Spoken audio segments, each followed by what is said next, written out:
Steve here again. I want to thank Scott Rank of the History Unplugged podcast, James Early of the Key Battles of American History podcast, and Richard Lim of This American President for all coming together for this great roundup episode on who we would save from history. So unlike last time where we talked about who we would erase or kill from the timeline and how that would change history, today we looked at who we would like to see live a bit longer. How would history be impacted if a good leader or person from history was allowed to live longer? Would things be better off, the same, or worse? Listen to find out. Look for more of these episodes from the Parthenon Podcast Network coming up in the near future. To see show notes and learn more about all of these great podcasts, go over to parthenonpodcast.com. If you have an idea for a roundup episode, please send me an email or reach out on social media. You can send me an email to my email address, steve@a2zhistorypage.com, or find me on social media platforms at A2Z History. Both the Beyond the Big Screen podcast and History of the Papacy podcast are now on Patreon and Subscribestar, so go there if you would like to do a little bit more to support the show, and I will talk to you soon.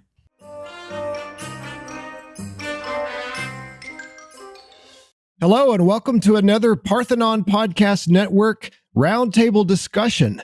This is James Early. I'll be your host today. I am the host of the Key Battles of American History podcast. And with me, I have the other members of the Parthenon Podcast Network, at least as of right now. We have Scott Rank, host of History Unplugged. Scott, say hello, please. Hello. All right. And we also have Steve Guerra, who hosts two podcasts in our network. He hosts History of the Papacy and Beyond the Big Screen. How you doing, Steve? I'm good. How are you? I am just dandy, just peachy keen, as we say in the South here. And also joining us again is Richard Lim, the host of the This American President podcast. Hello, Richard. Hello. Good to be here. All right. It's good to have everybody together again.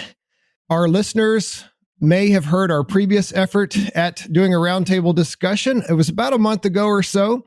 We sat down and we discussed the topic of if you could go back in time and if you could eliminate one person from history, who would you eliminate? Or if you prefer, who would you kill? It didn't have to be necessarily a grisly murder or anything, but if we could go back and just say, snap our fingers and make one person in history disappear, who would you eliminate and why? And we had a very lively discussion on that. We each picked very different people. And so tonight we decided we are going to do just the opposite. Each of us has chosen one person from history who died an untimely death. And the question is, if we could go back in history, who would we actually save? If we could save one person's life, someone who died from disease very young, or who was killed in a war, or who was assassinated or something like that, if we could save them, who would we save and why? So I think you're going to enjoy this discussion. It's going to be a lot of fun. We'll go in turn. One of us at a time will present their case and who they would save, and then the others will kind of comment on that, and then we'll move on to the next one, and then we'll have some closing remarks. So first up in the leadoff position is Dr. Scott Rank. Scott, if you could save someone from history from an untimely death, who would you save and why? There's so many people to choose. There's, Chris Farley, there's Notorious B.I.G., Kurt Cobain, all the 27-year-old club people, the Janis Joplins, Jimi Hendrix, but I'm going to go with a very easy choice, and that is Abraham Lincoln. So why Abraham Lincoln? Well, first of all, I thought of the alternate timeline scenario where he doesn't die. Are you guys ready for this? How this will all play out? Ready. All right. So in our timeline, of course, John Wilkes Booth's gun, or he shoots Lincoln in Ford's Theater. In this timeline, John Wilkes Booth's gun jams up. Then Abraham Lincoln's muscle memory kicks in from his frontier wrestling days. He picks up John Wilkes Booth. He throws him over the balcony and onto the ground at Ford's Theater. He looks down at his mangled body, his eyes narrow, and he says, "Sorry, John, that may have been a little much, but you know what they say, sic semper tyrannis." So that is how Abraham Lincoln survives. I like it. All right. Well, that's That seems like a good choice. Why Abe Lincoln? I mean, what would be different? Tell us what would happen in this alternate timeline. Okay, so why I chose him is because one of the great disasters that came about in American history, I would say, was Reconstruction. The period after the Civil War, with the attempt of rebuilding the South, but also providing legal rights to Black Americans with the intention of giving them full legal equality.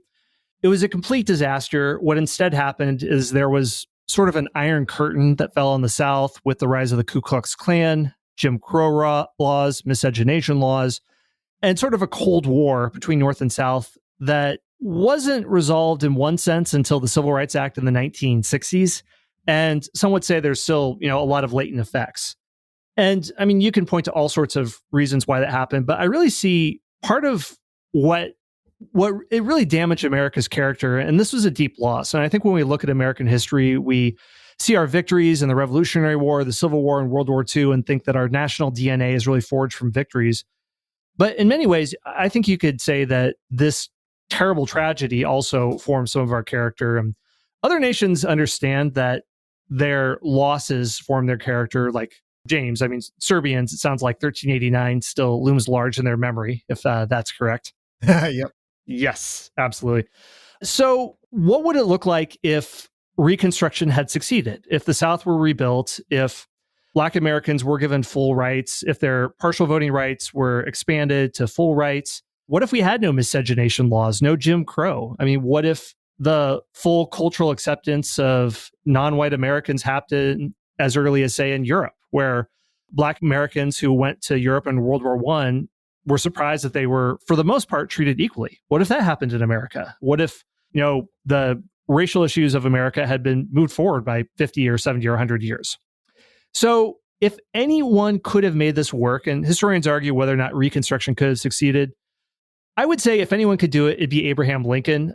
Can't really be worse than Andrew Johnson. And I've talked to a number of presidential biographers of Lincoln, and it sounds like he really does live up to his reputation. He, due to his humility, hired the team of rivals, as Doris Kearns Goodwin says. He was humble enough to support generals and politicians in the Civil War who slighted him, who mocked him, but he realized that they were essential to the cause, so he didn't get hamstrung by his own ego. He had the character to see through perhaps the hardest chapter in America. So I think he could have seen through Reconstruction. So, all right. So just a couple of reasons on what his plan was and why I think he could have done it. We sort of see like a soft launch of Reconstruction that Lincoln did, that I think he probably would have done something similar if he had lived. So what he wanted to do, instead of coerce the South to provide full legal equality to Black Americans there, he also wanted to use incentives to bring around Southerners to this new order. So his sort of soft launch, his soft rollout, it came when New Orleans and the surrounding parishes fell to the Union in 1862. So Lincoln managed the establishment of a free state government and brought a Southern state back into the Union. What he had to do, because it was still wartime, was rely on a small group of Union loyalists to restore their state. So what he did is set the number low for establishing a free state, where 10% of the number of those who had voted in the 1860 presidential election were represented. So there were enough represented to, make it recognizable as something legitimate. So what Lincoln did was try to forge a middle ground between the radical Republicans and Southerners. So radical Republicans had aggressive demands for universal suffrage. Lincoln thought this would antagonize native white Louisianans. But he also realized you couldn't let conservative Unionists dominate because they'd basically want to preserve slavery and the institutions that existed there. So what he and some of his officials that led this effort, they were Nathaniel Banks, general, and Michael Hahn, who was later governor. What they did was try to adhere to a middle road where there'd be kind of a soft rollout of rights for Black Americans in Louisiana. What they were able to convince the delegates to do was that at some future date, qualified Black men, they define these as men who, by military service, by taxation to support the government, or by intellectual fitness, may receive full voting rights. So not ideal, but they thought, let's move it as quickly as we possibly can. So Lincoln wanted these Blacks enfranchised with a new constitution. wanted them fully enfranchised by the new Constitution, but he had to accept this delay. And in Lincoln's last public address, which was April 11th, 1865, he argued for Congress to recognize Louisiana, and he laid out some of the elements of Reconstruction. He said, first of all, the state would pass good laws and focus on non-racial issues such as the federal cotton tax, tariffs on important manufactured goods, more economic diversification, things that Southerners were still bothered by when they talked about states' rights. The first thing with states' rights they mentioned was slavery, but the next were usually tariffs. Focus on internal improvements to the South, economic growth, and not just let the North industrialize and leave the South to its neo-feudal plantation way. So he hoped that once these improvements could take place, then the race issue could be addressed once they'd built up a good reservoir of goodwill. Lincoln said this: "The colored man, in seeing all united for him, is inspired with vigilance and energy and daring to the same end," that is, making Louisiana last. So he thought that these enfranchised Black Americans would pitch in and become a part of this new project with the new rights that they had. And then white Louisianans, seeing that they were actively involved in building up the state, would gain allies that way. And basically, it's hard to tell if this would have worked or not, but I think to Lincoln's credit, you really see him evolving when it comes to things like the emancipation of all Black Americans. And at first he didn't even seek it, but then later on, when he saw that it was politically possible, he was able to do something incredibly difficult and make it work. So unfortunately, after he was assassinated, most of his policies failed. The state governments established weren't good. They didn't have popular support. And there was extreme polarization starting in 1867 with the Reconstruction Act. So Republican rule basically collapsed everywhere in the South afterwards. And you see this kind of Cold War between North and South. Andrew Johnson, not a great president. He was stubborn. He was very racist. He alienated radical Republicans and also mainstream Republicans. Definitely wasn't up to the caliber of Lincoln. Lincoln could receive criticism and he could adapt and get along with just about everyone in his party, but Johnson wasn't. So when opposition mounted to him trying to reestablish governments in the South, he had huge opposition. The new governments that were established, Blacks had no voice. And when these governments sought to reduce freed people to basically a situation to slavery through the Black codes, Johnson really didn't do much to stop that from happening. So radical Republicans introduced the Civil Rights Act of 1866, also the 14th Amendment, where equality is not connected to race at all in the Constitution. The Reconstruction Acts, which established new governments in the South, enabling Black men to vote for the first time. Johnson tried to obstruct all these measures. The House impeaches him. He was nearly removed from office and convicted.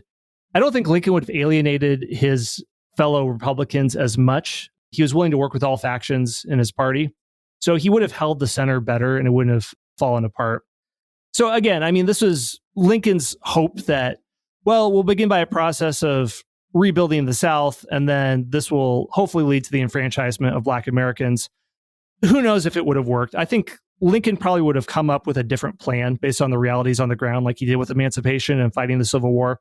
But just everything I know about Lincoln's character and how good of a politician he was, if anyone could have done it, it would have been him. And man, if we hadn't had Reconstruction, that's just probably one of the blackest time, just the worst time periods in American history, because slavery was worse, but I mean, that was institutionally so baked into the colonial life, it would have been very hard to just throw it off immediately with the founding of America.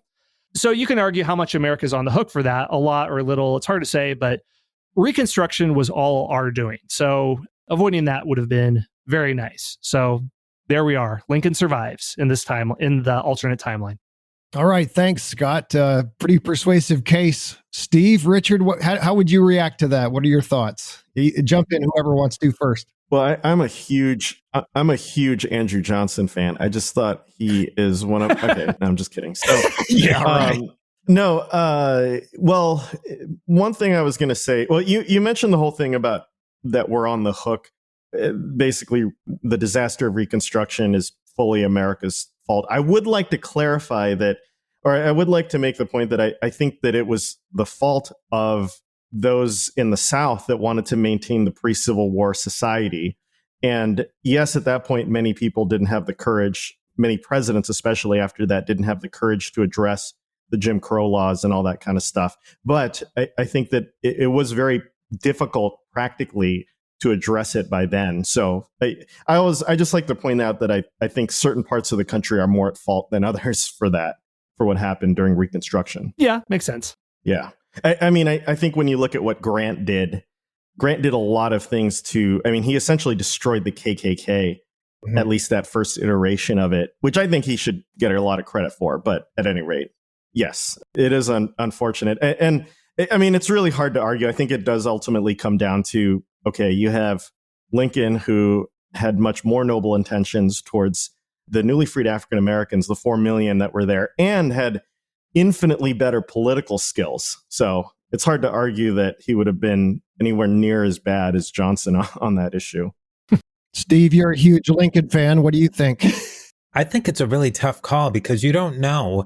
Is it possible that Lincoln could have pulled these two different groups together and done enough that it was a soft landing for the South and made the rights for the newly freed slaves?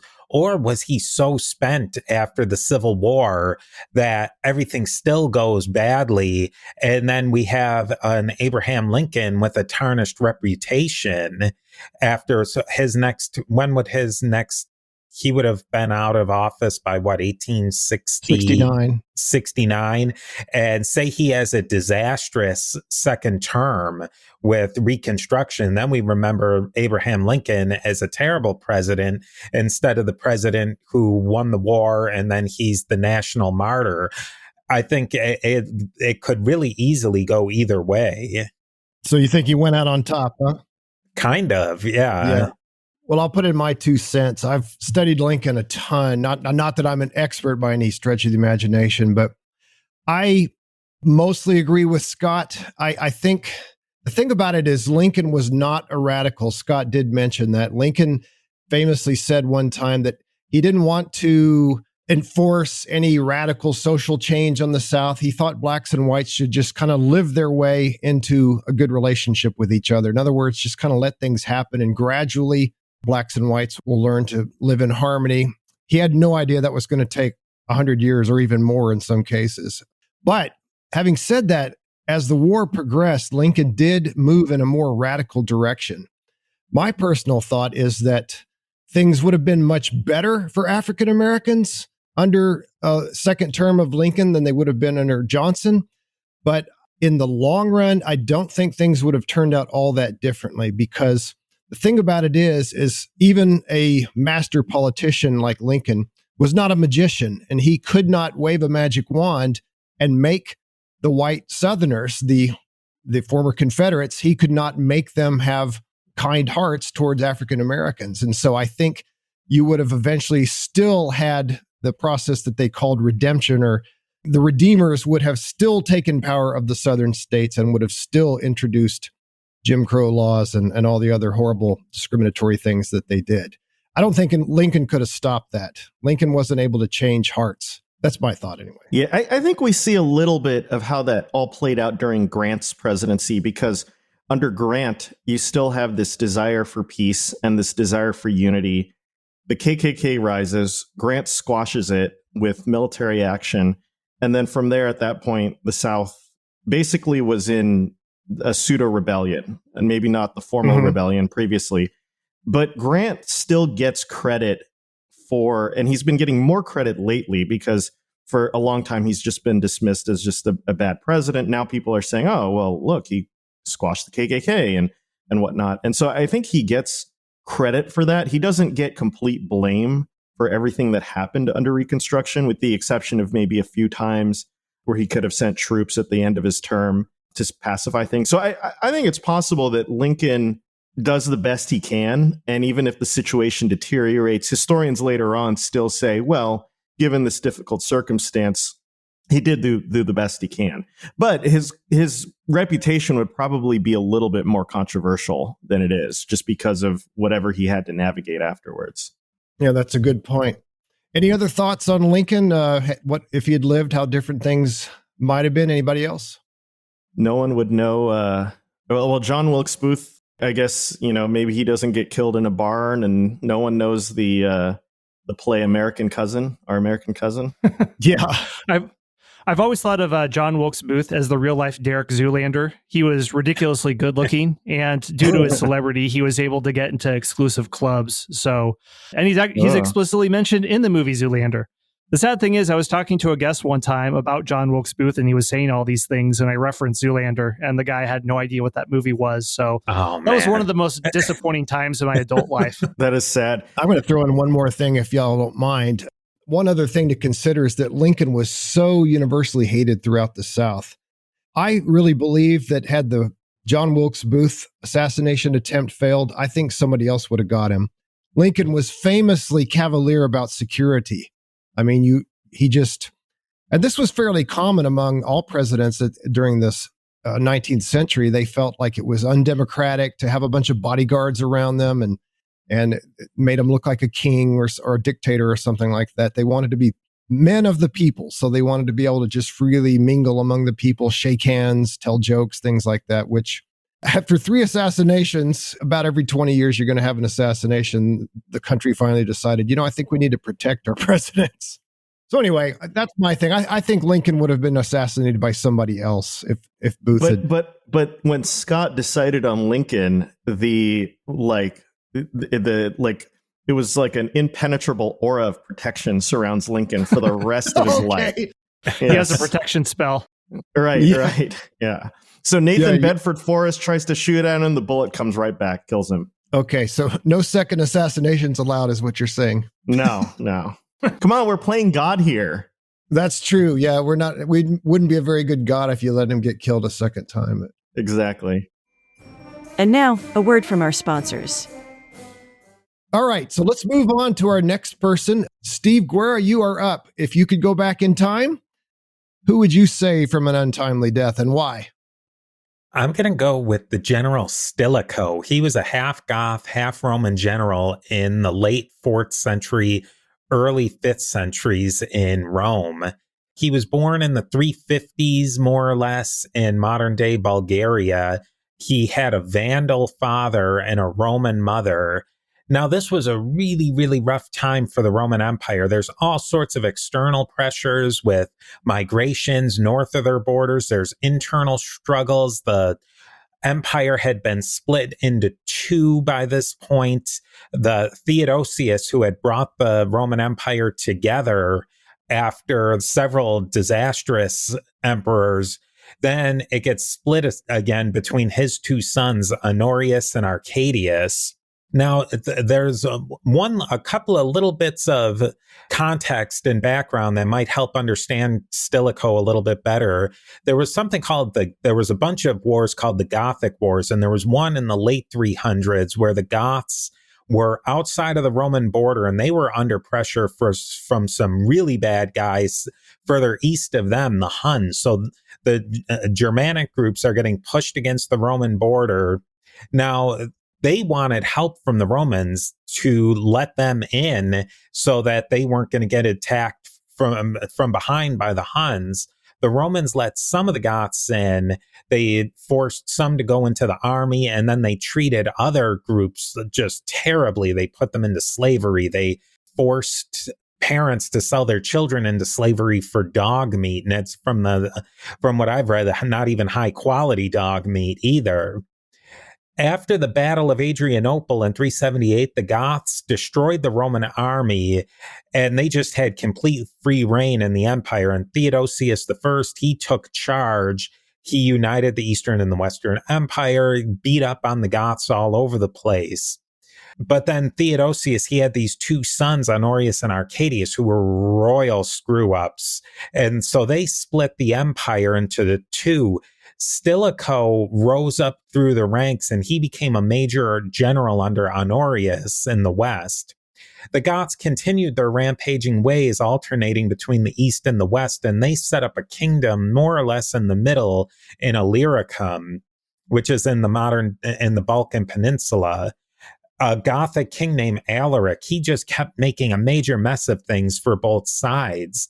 Stilicho used military tactics, strategies, politics, alliances with other barbarians, dirty tricks, and anything else he could do to keep the Western Roman Empire going and to tamp down on enemies like Alaric. And he actually beat Alaric several times. He pushed back some other invasions. I mean, it was just like one after another invasion, civil war, uprising. He just went and quashed all of them. For a variety of reasons, and really bad reasons, Emperor Honorius had Stilicho assassinated in 408.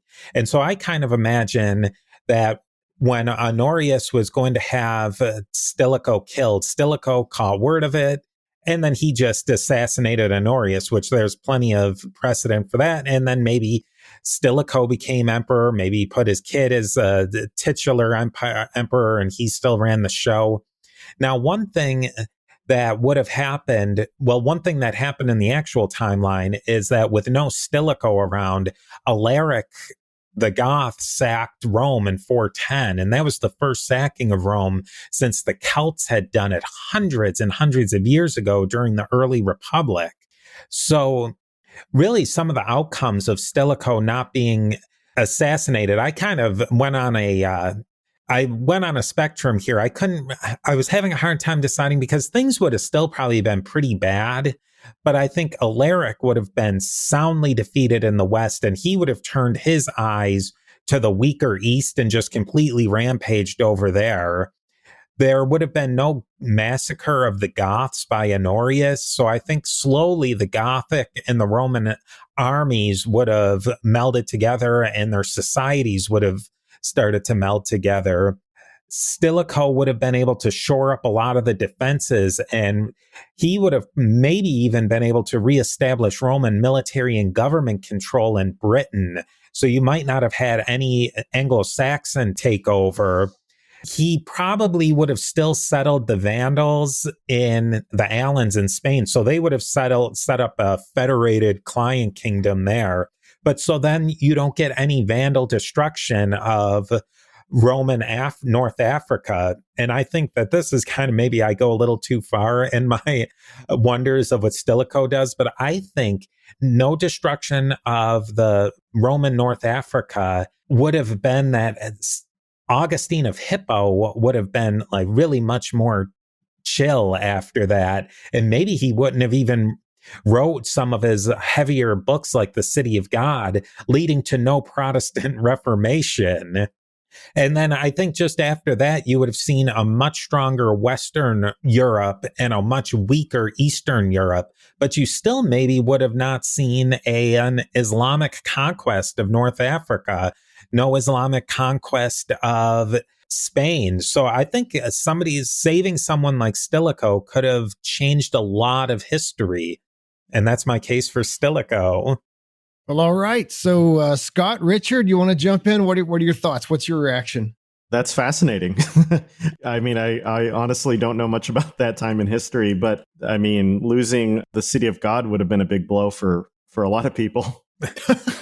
Yeah, so I'm trying to think about this. So I'm not an expert at this time period at all. I was reading up a little bit on him when you mentioned him earlier, Steve, and I mean, it sounds like that barbarians are heavily disenfranchised when the foederati, am I pronouncing that right? The people in Rome, they're, kind of sort of like clients that, anyway, wives and children are slaughtered. A lot of men go fight for Alaric, and it just like the forces that are ripping apart Western Europe continue to accelerate. From my limited understanding of this period, the Western and Eastern Roman empires, it seemed like the fundamentals of the East were a lot more solid. That it's the wealthier provinces are there. They don't have the large borders that they have to defend. Thanks to Theodosius, Constantinople has excellent defenses. And I wonder if the fall of Western Roman Empire was more or less baked in, and it would take something pretty substantial to save it. Although you mentioned I came to mind this awesomely dorky alternate history book called Lest Darkness Fall that was written in 1939. About this 20th century professor who gets sent back to the Ravenna, Italy in the 500s. And he basically Thomas Edison's a whole bunch of inventions. He creates a printing press. He creates all sorts of weapons. He creates a stock market and all this stuff. He ends serfdom, introduces a constitution, and kind of unites the West into an Italo-Gothic kingdom. So maybe it would look like that. I mean, the demographics had changed by the 400s. So if there were better assimilation of different barbarian groups, perhaps the West could have evolved in that way. But from my limited understanding, it just seems like the fundamentals were always, at this point, much weaker in the Western Roman Empire. As we saw a century later when Justinian and Belisarius retake Rome and some other places, but then it falls soon after, and a massive plague doesn't help out with anything. So I don't know if it was savable at that point. That's my take on it. Yeah, I tend to agree with Scott. I too am not an expert on this period. Steve, you've studied it a lot more than I have. I have studied it some in the past, but it's been a while. But to me, it just seems like the forces that were stacked against the Roman Empire, and particularly in the West, were just too great. I don't think one man could have held it together. I think if Stilicho had lived, it might have held out a little bit longer. Things might have been better, but ultimately, I think the other barbarians would have come in. You know, you had the Franks come in, and you had these others. I just think that there was, or somebody else would have stepped in and taken over North Africa, taken over Western Europe. That's my opinion. I could be totally wrong, but anyway. I think that this was a really key period, though, in that right about this time, the Huns hadn't come in yet, and they kind of get drawn into the West because the West was so wide open after Stilicho died, and Aetius in the next generation, he gets killed, assassinated by an emperor, and that just sucks in all of it goes to the West. When you're right that the East was much more wealthy, the Theodosian walls, I don't think were built until a little bit later under Theodosius II, who I think was Arcadius's son, if I'm not mistaken. Yeah. Oh, I have my Theodosii wrong. And so it's not that Constantinople was completely wide open at that point, but it would have, I think the Huns had kind of bounced back and forth between East and West and found that the West was easier pickings than the East. But if there was any sort of incentive to go East, he probably would have went East just as much. And then you got to remember that Africa, Egypt was in more or less revolt against Constantinople. They hated Constantinople for religious and cultural and political reasons. The Middle East wasn't exactly ecstatic about Constantinople. I think there could have been, it's possible. It's definite. The deck's probably stacked against my interpretation, but it's possible that something could have happened, that the West got shored up and was maybe just able to nudge over some of these bad things to the East. All right. So there's the case for Stilicho. Oh, Stilicho, you left us too soon. We never knew you. All right. So anything else on Stilicho, or shall we move on to the next one? Let's do it. Anyone? Bueller? Anyone? All right, let's move on to the next one. I didn't have any strong opinions on that. So now we're going to go to Richard. Richard, who is your person you would go back in history and save if you could, and why? Make your case. Okay, well, if we can't save the Roman Empire, then clearly we can save the Russian Empire, which was in far better shape. No, it was probably a disaster that was going to happen anyways. But the person I would save would be Tsar Alexander II. There are different reasons I chose him. The biggest reason is that I'm just on a big Russia kick and I just wanted to study him a little bit. And with the caveat to say that, yes, it probably would have been very difficult to save the Tsarist Empire given the momentum of history there and the autocracy that lasted well into the 20th century. However, Alexander II I chose because he basically was the last Tsar and one of the very few that was even in the mildest sense responsive in any way to anything that was going on to the people. It was under his reign that he basically introduced a pretty impressive record of reform and modernization during his reign, basically they began this top-down industrialization project. The number of miles of railroad track under Alexander II went up by 23-fold, which basically means it went up from like almost nothing to something, but it was still something. That led to the development of more modern finance in Russia. It helped boost the economy. It aided the transition away from feudalism. Most famous thing he ever did was abolishing serfdom in 1861, frees 10 million people, gives many of them allotments of land. And then he began reforming the system itself. He introduced judicial reforms. He created local governments that were more responsive to the people, that were called zemstvos. I'm sure I mispronounced that. Zemstvos. And he released a pretty significant number of political prisoners, increased religious tolerance there, which is all of these things that he did were not easy things to do. It probably required an autocrat at the time to do it. He was assassinated in 1861. He was 62 years old.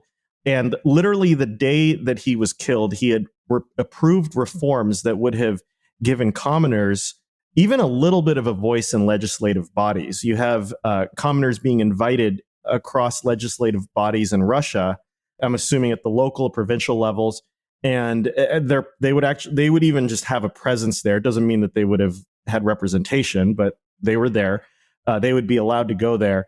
And right after his assassination, his successor, Alexander III, immediately revoked it, undercut other reforms, including the Zemstvos, and he was assassinated in a very brutal way. His death convinced Alexander III, his successor, and his successor, Nicholas II, to basically pursue just pure stagnated autocracy, ending reform. So clearly, all of you agree that if I had the power to grant Alexander II protect like immunity from assassination, etc., disease, by this time Russia would be completely free, modern, and everything would be perfect there. No, I'm just kidding. Obviously, we don't know if that'll happen. But so my view is, and now here's the other counter argument to that, is that after an assassination attempt in 1866, he moved away from reforms and he moved basically back to the conservative side. And he never really stopped being an autocrat. And again, as I said, most of the changes from him were basically from the top down. Now, his successor, Alexander III, who brought Russia back into autocracy, non-reformist, anti-reformist autocracy, he lived another 13 years. So I am saying just give Alexander II a little bit more time. Have him outlive his son, 13 years, etc. But my argument is that the takeover in 1917 by Lenin was contingent on a lot of different things. It was contingent on Nicholas II being completely incompetent in how he governed Russia, going to the front during World War I, World War I being a disaster, etc. You throw in Rasputin in there and his influence over the royal family, etc., etc. And then you also have to talk about the government, the provisional government that took over when the Tsar fell in the start of 1917, but before Lenin took over. So you have all this going on. Now, it is my hope, because totalitarianism, communism was such a disaster and a train wreck, and it killed so many millions of people, I think that Alexander II was the last gasp hope that Russia could have moved in even a slightly more liberal direction. And there was precedent, actually, for czars to choose not just their oldest son as their heir, but somebody younger. So I hopefully, maybe he would have had a chance to choose a better successor, instead of Alexander III or Nicholas II. But it's my hope that even having a czar that was even mildly more responsive to the plight of his people could have forestalled even any bit of the appeal that the Bolsheviks had. And just throwing it out there, last gasp hope, somehow if that could have delayed the communist takeover, if it could have moved the country in such a direction that would have made it less appealing, I think keeping him alive another 13 years will have been worth it. So there you go. That's my plan. It would have saved all of Russia, and I'm a genius for choosing him. So You did it. absolutely are a genius. Airtight argument. Airtight argument. Airtight. Brilliant. Yes. Saving Yes. Russia is a very noble cause. Thank you. Thank you. And yes. Holding off the Russian Revolution and all the terrors that came with that. Yes. Scott, Steve, somebody jump in. Do you see any holes in this argument? What do you think? And my argument also is that when push came to shove, he was willing to do some pretty radical things, the abolishing serfdom and all that kind of stuff. Now, he was also willing to say, well, only go so far, but nonetheless, I think anyways, yes. All right. Saving Russia. That's an easy one. Yes, absolutely. So I think, it's really hard to see how do we keep the Russian Empire alive? And whenever I'm not completely sure on a topic, I always default to the Ottoman Empire. And now in this case, I think there are some good comparisons with Russia. The Russia and the Ottomans have a toxic codependency where they hate each other. They're frequently at war, but their experience really resembles each other, where they have this horrible inferiority complex when it comes to Western Europe. And they're trying throughout the 19th century to reform. And they think, how do you take a emperor, sometimes an absolute monarch, well into the 19th century, you still have slavery and all that, or serfdom, and modernize it. So there are what Richard described here, czars who are attempting to do this. There are numerous sultans, some in the 1850s, 1860s, who are attempting to form parliaments. They're granting new legal rights to religious minorities. European observers are shocked that all this reform is happening. But then the parliament gets dissolved in the Ottoman case. Autocratic sultans take over. Sometimes they're replaced in World War I by military triumvirates. And it just seems like the process of going from absolute monarchy or autocracy into, let's say, a constitutional monarchy, like you would see in Britain, it seems like it just takes a very long time. Many decades, if not centuries, of a back and forth. Sometimes there are revolutions to create an equilibrium where maybe the monarch still exists, but it's a much weaker system. So I don't know if Russia could have reformed fast enough and absorbed those changes to make it happen. That I'm not too sure on, but I do see a lot of possibility for something different happening in the Russian Revolution. Like you mentioned earlier, Richard, that it was almost a roll of the dice that the Bolsheviks came to power, where the Reds and the Whites were fighting each other. There's revolutionary figures who wanted to assassinate Lenin or try to create a democratic Russia in the midst of a revolution. So I think the Russian Revolution could have gone any number of directions, but if it would have involved a Russian empire, they would have had to just be awesome at reforming in the 19th century. It could have happened, but it's tricky. Steve, what do you think? Yeah, I'm kind of in the same camp. I think that by the time, it seems to me, I'm no expert really on any of these things, so take what I say with the mountain of salt. But it seems like with Stilicho and with Alexander, things had maybe gone just way too far at that point. So things maybe would have changed if they had lived a little bit longer, but it maybe wouldn't have saved the entire situation, and things probably still would have gone negatively after them. That maybe it would have put the finger in the dam for a while, but it's just the whole situation had gone too far south for them to entirely save if they'd lived a little longer. Yeah, I'm sympathetic to what you're saying, Steve and Scott. It's interesting that Alexander, I was just looking up some information about him. He was born in 1818 and he was assassinated in 1881. Like somebody else we may hear about later, but there's some foreshadowing for you. So, good foreshadowing. Thank you. I appreciate that. And they both had beards. They did. And anyway, Alexander was almost 63. If we could have had him live out his life and just die of natural causes, if he could have lived past 1894, which would have been entirely possible, then Nicholas would have been dead. Not Nicholas, I'm sorry. Alexander III died in 1894. So the throne would have passed to his next son, who is, Grand Duke Vladimir Alexandrovich of Russia. And I know nothing about him. I don't know what kind of leader he would have been, but definitely if Alexander had continued on a reform policy if he would have continued to have some liberal policies for another 10 years, 15 years. There's no doubt in my mind that there would not have been the massive amount of resentment towards the czar and the government that there were among the peasantry and the lower classes in general. But again, would it have been enough? Was it just not too late already?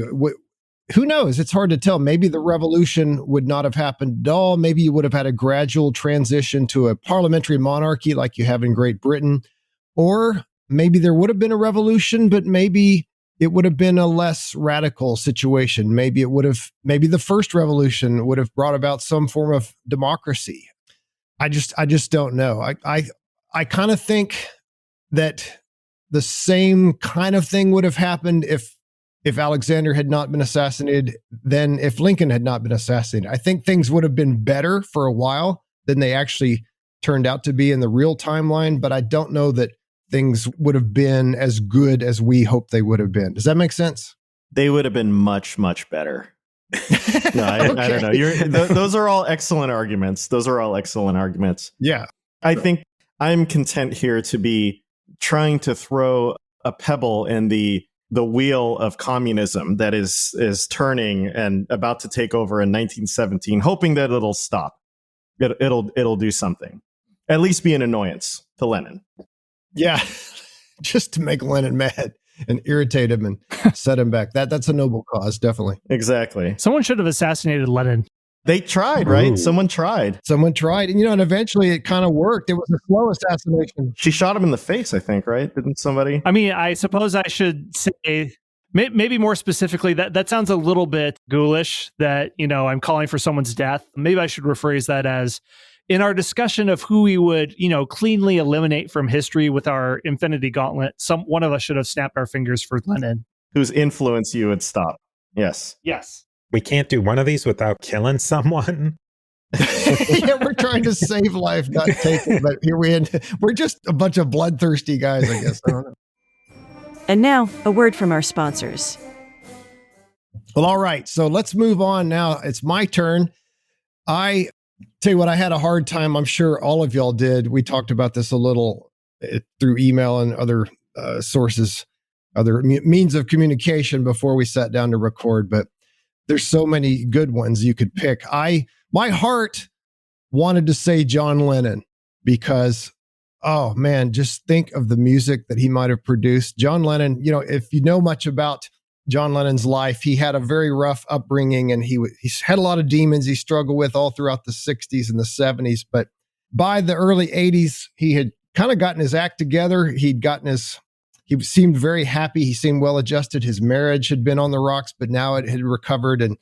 And I think his final album was, in my opinion, his best solo album. If you take out the Yoko Ono stuff, no offense to Yoko, but sorry, not on the same level. And John and Paul had buried the hatchet. And I really think the Beatles would have reunited, maybe not permanently, but I think they would have come together from time to time to make an album and to maybe do a concert from time to time. But, we lost so much. I don't think you want to save James Garfield. It sounds like you want to save Mr. John Lennon. Well, I'm trying to cheat by having two, but okay. So I'll give up on Lennon. Sorry, John. But my actual choice is James Abram Garfield, the 20th president of the United States. I'm sure most of our listeners know that Garfield was our second president to be assassinated after Lincoln. He was elected in 1880. He took office on March 4th, 1881, and he was shot on July 2nd, 1881. And then he had a horrible period of about 3 months where he suffered more. It was not quite 3 months. It was more than 2 months though, and suffered from his wounds, and his doctors royally screwed up his treatment and basically introduced a lot of infections into his body and killed him. And he died on September 19th, 1881. So Garfield was only president for, about 6 months or so. And we will never know for sure, of course, how things would have worked out had he not been assassinated. But I'm going to make an argument that things would have been much better. So in order to do that, I think I need to give a little bit of his background and talk about Garfield the man and then Garfield the politician. Garfield was born into poverty. He was the last president to be born in a log cabin. And I've heard some sources that say he was the poorest president we ever had, at least at the time of his birth. I don't know how you could compete with Lincoln and some of the others, but he was very poor, but he was very bright, and he was given the opportunity to go to college. He went to one college in Ohio, and then he went off to Williams College in Massachusetts. He later ended up being a college professor, and by the age of 26, I think it was, he became the president of what is now Hiram College in Ohio. It was a Church of Christ school. He also studied law and became an attorney. He was elected as a Republican member of the Ohio State Senate in 1859, serving until 1861. He was one of the most intellectually gifted presidents we've ever had. And again, he doesn't get credit for that today because nobody really knows who he is, or at least not very many people. History nerds like us know at least something about him. But when you think of a super intelligent president, you tend to think of Jefferson or maybe John Quincy Adams, maybe a couple others. But he was absolutely brilliant. He learned a lot of languages. He was good in every subject in school. Supposedly, he could write in Greek in one hand and write in Latin in another hand. He was ambidextrous. And this is a fun fact for all you math nerds out there. He designed an original proof for the Pythagorean theorem. How cool is that? Smart guy. I learned that. I used to teach high school math, and they actually had his proof in the textbook that I taught. So that was kind of neat. Anyway, when the Civil War broke out, like a lot of young men, he was about 30 at the time. He volunteered for the Army, and he started out as a colonel. He raised a regiment all by himself, or mostly by himself, fought in the battles of Middle Creek, Kentucky, Shiloh, Chickamauga, eventually became a brigadier general and then a brevet major general. He was the chief of staff of General William Rosecrans. And then in 1862, he was elected to Congress. And he eventually did go into, he resisted it. He wanted to continue fighting, but eventually in 1864, he went to Congress, and there he would serve for 8 terms. And while he was in Congress, Garfield was a radical Republican. He was a skilled orator. He supported the gold standard. He was very strong on African-American rights. He was very into the idea that we should punish the Confederacy and defeat them and try to radicalize the South, make it more like the North. Anyway, he lobbied for African-American civil rights. And then in 1880, he was really a surprise choice for the Republican nomination. He did not even want to be president. And he went to the convention and he made a speech on behalf of John Sherman, who was a senator, brother of William T. Sherman, who was one of the major candidates. But the people on the convention floor took vote after vote after vote. They couldn't decide who they wanted to be the candidate. And finally, somebody in the audience hollers out, "We want Garfield." And a few more votes happened. And eventually people started voting for Garfield, and he was nominated. He was facing the Democrat, Winfield Scott Hancock, who was also, of course, a Civil War general, much more famous as a general than Garfield was. But Garfield was narrowly elected. And as president, he had several accomplishments despite his very brief term of office. He asserted presidential authority against the custom of senatorial courtesy, which was this idea that the presidents let the senators pick a lot of the office holders that the president was supposed to pick. He purged corruption in the post office. He appointed a Supreme Court justice who ended up being one of the more progressive members. He defied the powerful New York Senator Roscoe Conkling by appointing somebody to the collector of the Port of New York that Conkling didn't want. Conkling ended up resigning from the Senate.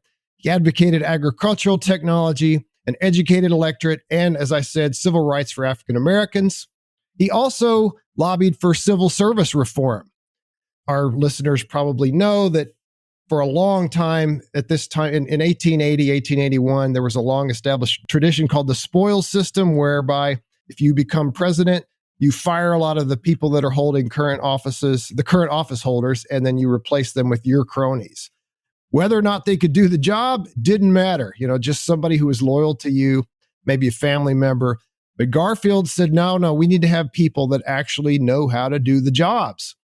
And he wasn't able to get a bill for that through Congress. Obviously, he didn't have enough time, but eventually there was a law passed by Congress and signed by his successor, Chester Arthur, and it was called the Pendleton Civil Service Reform Act. And that was the first, that was getting the ball rolling toward actually having qualified government officers. But as I said, sadly, on July 2nd, 1881, Charles Guiteau, who was a crazy guy, he was just a total nut. And his background is fascinating too, but we won't go into that for the sake of time. But Guiteau thought he should be a minister to France or to Austria or something like that. And when he didn't get it, he tried several times to get appointed to an office. And they finally said, no, you're not getting it. Get out of here. And so he shot Garfield at the Baltimore and Potomac Railroad Station in Washington. Garfield's chief physician was incompetent, and he was named Dr. Bliss. And I always like to say ignorance may be bliss, but bliss was ignorance in this case. But anyway, they were trying to find the bullet. Bliss and other doctors kept sticking their unsterilized hands into Garfield's body, and in so doing, they introduced infection. And so Garfield did not die of the bullet wound. He died of the infection. You know, if they had penicillin, if they'd understood how infection is introduced into a body and how germs are spread, he would have easily been saved, you know, if we would have had modern medical technology at the time. But we didn't. And so Garfield passed into history. But the reason I think I would like to save him is because I just think he would have been a great president just based on the little that he'd done previously. He was an extremely bright man, but he wasn't some kind of nerdy geek who couldn't deal with people. He was also a very personable guy. He was a backslapper, handshaker. He gave people hugs. He was very good with people, very compassionate man. He was a devout Christian, member of the Church of Christ. In fact, he was an ordained minister. He, for a while, was preaching. He was the only president we've ever had that was an ordained minister. And I just think his Christian faith and his compassion towards African Americans in the South and in general would have perhaps advanced their case, because we have to remember by this time, the Republican Party, even though they were the party of Lincoln and they had been the party that initially got the ball rolling on better treatment of African Americans back in the 1860s. By this time, the Republican Party, I'm just going to say it out, they'd pretty much washed their hands of African American rights. They said we did enough for them. Most Republican leaders said we gave them the right to vote, we gave them freedom. Now we want to go make money. And the Republicans, especially, well, I started to say especially in the North. They were only in the North really at this time. There were just a handful of Republicans left in the South by the 1880s. But the Republicans had gone on to focusing on railroads and big business and industrialization and things like that. Almost no Republican presidents said anything in their inaugural address during this time period, let's say the late 1800s. Almost none of them said anything about African American rights, but Garfield did. And so I think Garfield would have done everything he could. He would have used the power of the presidency to improve things for African Americans. And I think the country would have come out much better as a result. So that is my spiel. All right. Who wants to shoot me down? Somebody jump in and tell me, or tell me what you think. Maybe you think I'm right. I don't know. What are your thoughts, Scott? But could he have saved Russia? Could he have saved Russia? Oh, I don't know. Maybe he and Tsar Alexander II could have had some summit meetings or something. Exactly. Well, there would have been no Church of Christ without the Protestant Reformation, which Stilicho would have ended. Yeah, good point. Butterfly effect, man. It just, changes everything. Thanks, Steve. You just messed my thing up. James, I thought of a terrible pun when you were mentioning Garfield. I know you're quite the connoisseur of them. Would you like to hear it? There is no such thing as a terrible pun. Please, let's hear it. Okay. Well, you have to say it now. Yeah, absolutely. Well, you mentioned that he was ambidextrous, and it's something that I've personally have always wanted to be. In fact, I would give my left arm to be ambidextrous. Too soon. Oh. Too soon. So you can just hear the groans. I can actually hear the audience, even though they're listening to this in the future. Their groans are going across space and time. It's amazing. They just unfollowed. A lot of people just unfollowed. That's how bad that was. No, that was good. That was good. I was just going to say that he is a fascinating man. And I think from what I've read about him, because he did go to that convention, and I think he was pledged to support somebody or give a speech. Yeah, Sherman, John Sherman. Yeah, on Sherman, yeah, as you just said. And I think I remember reading somewhere that, well, okay, so, if he did want to be president, he probably had in mind that, okay, I'll support whoever. And then in the next election cycle, because he was in his late 40s, which was relatively young. And so maybe in like 8 years, he'll continue being a congressman, and then he'll go on to run for president. And then boom, he gets the nomination, and suddenly he's president, and he just kind of gets swept up into, he's like, relatively young for that time. And then unfortunately he gets cut down before he even has any chance to do anything. So great choice. That is a very cool choice. I think he's another one, kind of like Lincoln, where at that point, the Republicans had been in charge for so long. And like James had set up in his description, that there was a certain amount of corruption that was sneaking in, and that they weren't living up to their ideals. And I believe it was Chester Arthur was beaten by Grover Cleveland, who was the first Democrat who was elected in 25 years or something like that. And I wonder if James Garfield could have maybe stopped that, or would he have still just, he was at the end of the line for the Republicans, and people had really had enough of them and wanted something new. Well, I think, again, if we've got to give Garfield immunity now, he can't be assassinated by anyone. He gets to live out until he's 80 or something like that. But I think Garfield would have been so good. See, he was respected. I didn't mention this. He was respected in the North and the South. Not that he was just universally idolized and loved in the South. He was kind of an unknown quantity to a lot of people. But I think Garfield would have absolutely crushed Grover Cleveland. And who knows, you might not have had Grover Cleveland running. I think Garfield, this is just my opinion. I'm kind of a Garfield fanboy, but I think Garfield would have done such a good job that you wouldn't have necessarily had a top tier Democratic candidate. Like you had there were some other elections where the Democratic candidate wasn't necessarily an A-lister because they knew they were just going to go up and get beat. Like for example, when Grant ran the second time. I mean, you're going to go up against Grant, really? So yeah, I think things would have turned out very differently. I think Garfield would have been elected to a second term. And again, am I saying that he would have righted every wrong in the South? Would the civil rights movement have not been necessary because Garfield single-handedly would have given equal rights to African Americans? No, I don't think he would have, because the people of the South just weren't ready for that yet. But I think he would have done a lot more than Chester Arthur did, or certainly Grover Cleveland did, for the rights of African Americans and others as well, I think. Yeah, it's hard to say. I mean, I mostly agree, James. So this is a small disagreement, I suppose. I mean, one thing is that Chester Arthur, he was able to affect a lot of the reforms of the spoils system. And Arthur is a funny guy. He was called his accidency. He was completely a part of the corrupt machine system, but actually ended up being not that bad.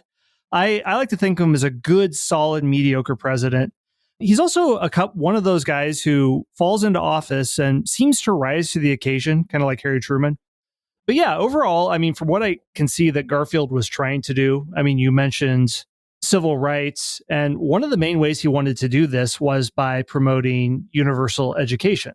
He thought that because of the high illiteracy rates among African Americans, because they didn't have access to education, he has a statement where he said he's concerned that they become America's permanent peasantry. So this pushing for universal education, which should be funded by the federal government, this is way before it actually happens. I mean, there are states that are working on it. I think Horace Mann is kicking off it in Massachusetts.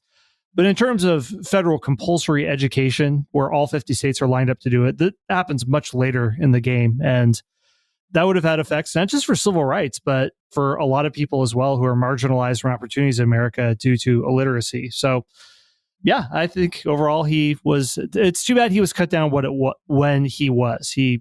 From what I know, he could have done a lot of good. Yeah, I mean, Lincoln at least got a full term and a little bit of a second one, but poor old Garfield, other than William Henry Harrison, he has the shortest term of any president. Oh, and to your point about Arthur, yeah, Arthur is a fascinating guy. Arthur did his best to carry out some of Garfield's ideas, but he just didn't have the force of personality that Garfield had. He was kind of a weak man. But yeah, he's definitely a middle of the roader. Arthur was better than he gets credit for. He certainly doesn't deserve to be on Mount Rushmore by any stretch of the imagination, but he's not one of the worst either. All the stone to make those mutton chops would have taken a lot.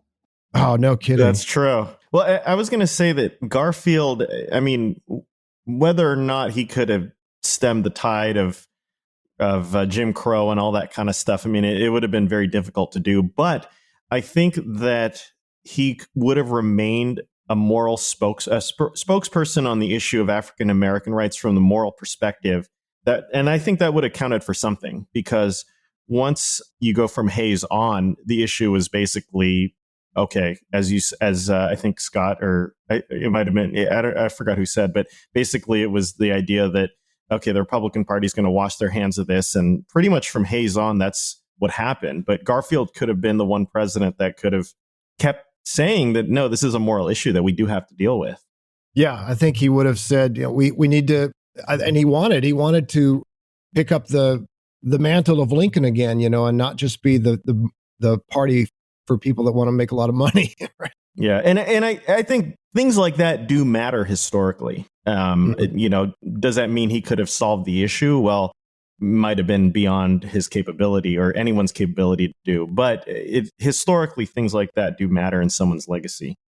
I think both. It depends too. With Arthur, he didn't have great relations with the Native Americans, and that's where they opened up reservations in the West for white settlers to go into Native American lands. And then there was I think, was it during Arthur? It was kind of a controversy that with Arthur that led into Cleveland's presidency about annexing Hawaii, and then the U.S. helped overthrow the Hawaiian government, the queen there. I mean, there's a lot of stuff like that would have been interesting to see how somebody who maybe would have played that out differently. Yeah, definitely. Well, all right. So there are our candidates, listeners. Fellas, do you have any final thoughts before we sign off? I think we're grappling with the idea of human agency and how much human agency determines these currents of history, these very long, the inertia that history has. And I think we've kind of come to the conclusion that currents may be hard to change, but there's still certain things that an individual can do that that still matters to history. That's kind of what I got out of it. Mm-hmm. Scott, Steve, any thoughts? I think it's kind of hard to say too. I think just listening to all of these, it's much more difficult to say what would happen good as opposed to killing someone and stopping bad. Right. It seems that because you just don't know, could have things have gone really in an opposite direction against this person who had done a lot of good prior to their early death? Could have things just like Richard's saying, could the currents of history have really swung against these people, and things we would be remembering them in a lot different light if they did live longer than they actually did? That's a good point. Yeah, I mean, I would follow that up too, that it's easy to look at a mass murderer and say that person was a bad person. Mao or Stalin should not be in our timeline. But we're choosing people not so much for how good they are, but the good they could have done. And you can definitely plan like that. You can try to cause it through your skill, through your leadership, through your moral character. But then there's a lot that's just pure happenstance. Things just sort of happen, and you might have a stroke of good luck. And James and I discuss that ad nauseum, where George Washington was basically saved the life of an old gypsy woman and received a blessing of good luck because he just fell into it over and over and over in his life. You see that with presidential campaigns, just like, Richard, where in the nomination period where different people are discussing throwing their hat into the ring, someone might be deemed a very strong contender because they are a 4-star general, or they have this or that background and they were a highly successful governor. But then when they actually begin campaigning, they're terrible. They make gaffe after gaffe after gaffe. And all of the conventional wisdom and idea ideas and things like that build up why this person is good crumbles instantly when they have to face reality. So if I could, have an alternate timeline generator and see what would happen. Yeah, I mean, I like to think Lincoln would have done a lot of good, but who knows? I mean, maybe it could have been a case of you either die a hero or live long enough to become a villain. The Christopher Nolan Dark Knight logic at work there. Very well could be the case. Well, all right. That is our roundtable discussion. Listeners, what do you think? Who do you think won this debate, if you want to call it that? Which one of us presented the strongest case? Or is there somebody else that you think history would have been better served than any of the four we mentioned if they'd had their life saved, if their untimely death had been prevented? Let's discuss this on Facebook. So we'll put a link to the episode in History Unplugged and in American History Fanatics and perhaps some other groups. And we'd love to hear your thoughts and let's get a good discussion going. That's really the whole point of all this exercise, is so we can talk over things and get good ideas and we can all learn from each other. Well, all right. That is our discussion again. We're going to wrap it up. We're going to say goodbye to you, and hopefully we'll get together and do another roundtable discussion sometime in the near future. Take care, everyone. Take care, everyone. Take care, everyone. Take care, everyone. Take care, everyone. Take care, everyone.